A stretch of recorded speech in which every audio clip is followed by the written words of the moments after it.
Hello friend, नमस्ते। मैं फिर आज एक वीडियो लेकर के आया हूँ। ये जो वीडियो है सीबीआई की है, सेंट्रल ब्यूरो ऑफ इन्वेस्टिगेशन जिसको बोलते हैं, उसका वीडियो है। सीबीआई में असिस्टेंट प्रोग्रामर की वैकेंसी आई है, इसका वीडियो है। तो चलिए इसके बारे में जान लेते हैं। देखिए, असिस्टेंट प्रोग्रामर की वैकेंसी आई है। ये जो यहाँ पे पोस्ट है assistant programmer, total number of जो पोस्ट है 27 पोस्ट है। 27 पोस्ट को 27 वैकेंसी को भरा जाना है। इसके लिए ये वैकेंसी आई है, जिसमें अनरिजर्व के लिए 8 सीट है, ईडब्ल्यूएस के लिए 4 सीट है, ओबीसी के लिए 9 सीट है, एससी के लिए 4 सीट है और एसटी के लिए 2 सीट है। और उसके साथ में suitability of the post of PWD का भी पोस्ट है। इस तरह ये टोटल मिलाकर के 27 पोस्ट की वैकेंसी है। आगे जो इसका जो सुटेबिलिटी पीडब्ल्यूडी का दिया है, कंडीशन दिया है, ये आप अगर पीडब्ल्यूडी से हैं तो उसको पढ़ लीजिएगा।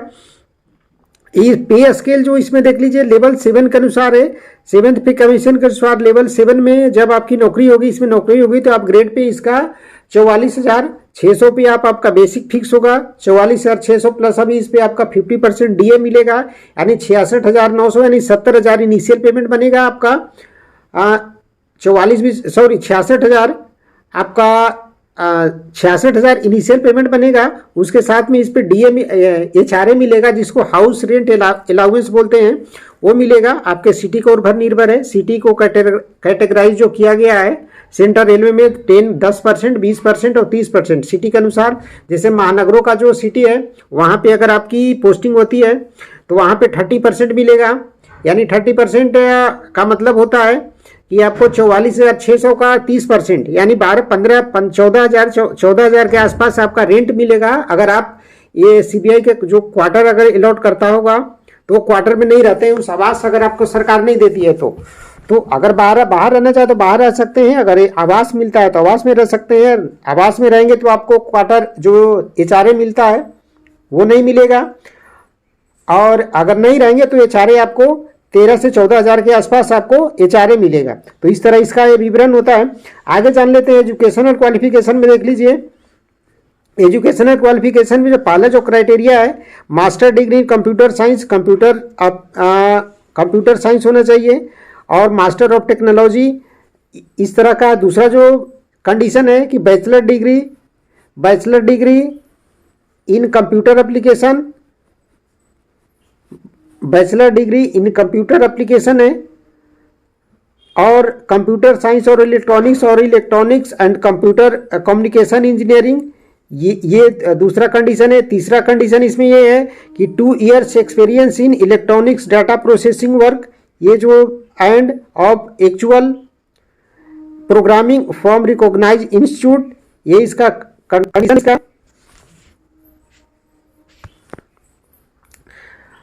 ये तीसरा जो इसका और जो क्राइटेरिया है, कंडीशन है एजुकेशन क्वालिफिकेशन का, level diploma under department of electronic credited computer courses programme और graduate diploma in computer application offered under application, वो भी ये कंडीशन वाले भी भर सकते हैं।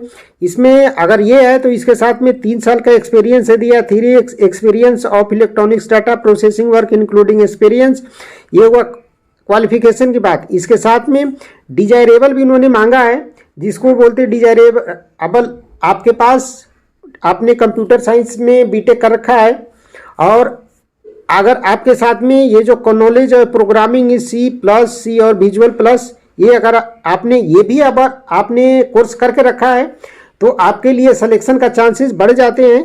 बीटेक करने के बाद में अगर आपने जो डिजायरेबल जो क्वालिफिकेशन मांगा है तो वो करने कोर्स आपके पास होने से, सर्टिफिकेट होने से आपका सिलेक्शन का जो चांसेस है वो बढ़ जाते हैं।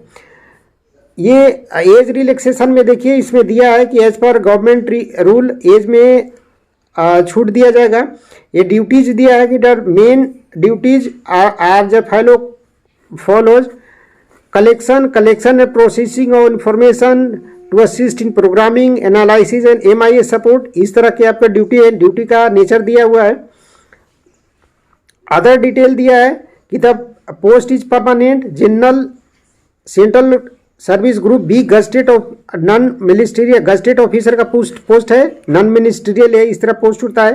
हेडक्वार्टर जो इसका रहेगा न्यू दिल्ली एज CBI इन पैन इंडिया। देखिए अगर आप, मैं बता दें, अगर आपकी ये पोस्टिंग होगा दिल्ली में तो आपका जो HRA जब जिसको हाउस रेंट अलाउंस बोलते हैं वहाँ 30% मिलेगा आपको, यानी 44,600 का 30% होगा, 4-12 यानी 13,000 के आसपास आपका वहाँ पे HRA मिलेगा। शुरू में आपका HRA मिलेगा, इस तरह आपको उसका HRA मिलेगा।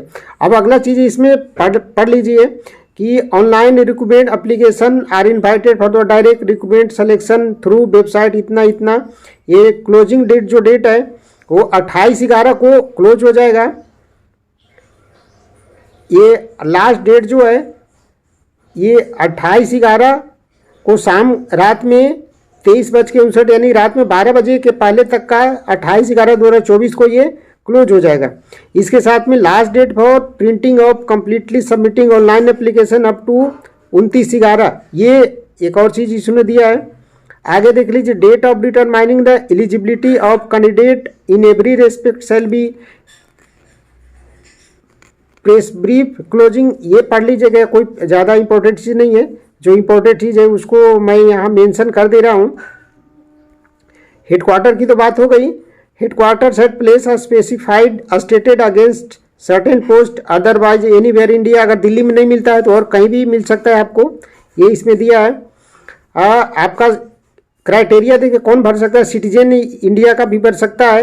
Candidate must be either citizen of India, Nepal, Bhutan, Tibet, ये लोग भी भर सकता है इसमें, ऐसा दिया है। एज लिमिट का बात करें तो एज लिमिट देखिए इसमें एज जो लिमिट दिया है, the post has been advertised for various post through instruction minimum essential qualification of must be essential post for,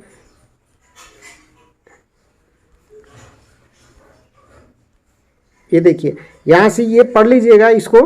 category wise level stability suitability interview respective whether in the will be fee OBC 45 mark पे होगा, SC ST 40 mark पे होगा। Out of total mark रहेगा 100 mark का, आपका जो exam होगा वो 100 मार्क का होगा। They are the candidate should therefore mention all his her qualification and experience in the relevant field over the above the minimum qualification, ये दिया इन्होंने। एप्लीकेशन का जो फी दिया है 25 रुपीज़ दिया है, 25 रुपीज़ रहेगा। इसमें बाकी fee once paid refunded under any can not be fee held in the, आप एक बार फी पेड कर देते तो आपको फी दोबारा वापस होगा नहीं, ये क्राइटेरिया दिया है। उसके बाद में ये एज रिलैक्सेशन का जो क्राइटेरिया दिया है इसने, एज रिलैक्सेशन का पढ़ लीजिएगा। एज रिलैक्सेशन जैसे OBC को 5 साल 3 साल रहता है, SC ST को 5 साल रहता है। ये एज रिलैक्सेशन सेंट्रल गवर्नमेंट का क्राइटेरिया होता है जो इसमें भी लागू है एज में। और अप्लाई करने का देखिए, अप्लाई करने का जो डेट है, अप्लाई आप कैसे कर सकते हैं। अप्लाई करने का जो यहाँ वेबसाइट दिया है, ये जो वेबसाइट है http://www.upsc-online.nic, इस पे जाकर के इस पे जाकर के आप इसको आप भर सकते हैं। ये वेबसाइट पे जाकर के आप इसको फॉर्म को भर सकते हैं। तो ये इसका डिटेल था। ज़्यादा डिटेल आप ये जो PDF है, ये PDF डिस्क्रिप्शन में लिंक दिया रहेगा, वहाँ से आप डाउनलोड कर सकते हैं और डाउनलोड करके इसको आप भर सकते हैं। In case of divorce women, ये कैंडिडेट के डाइवोर्स वुमेन है तो उनके लिए वो अगर फॉर्म भरना चाहते हैं तो उनके लिए क्या क्या क्राइटेरिया रहेगा, ये क्राइटेरिया दिया है। ये इम्पोर्टेंट चीज़ है, वो डाइवोर्स जो हमारे बने हैं जो वो पढ़ लेंगे उनके काम आएगा। तो इस तरह ये वैकेंसी था।